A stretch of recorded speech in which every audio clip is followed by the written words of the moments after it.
Hanna, jag gör en fotboll och sista tiden är vår vinnaren av X-Factor 2009. Hur hävdar du det? Jag har det superfast. Är det superfett som den ska du säga? Det är helt vilt. Jag var Linda uppe på det.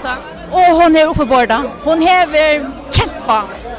Att han är drömmer och nu kommer han jöknen. Blackman säger till Doras hincha, men tog gränja för någon bräntar uipor och någon kill och vad helt om det? Alltså, jag helt han var joter. Han var så joter, men kvart, tack om atron. Ha?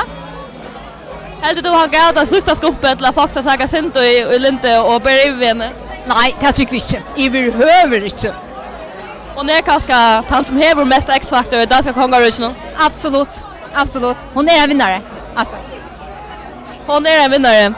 Ja, men Hanna, hjärtligt till lucka och jag hade att alla föringar följer oss som vinnare i det. Yes, det gör jag.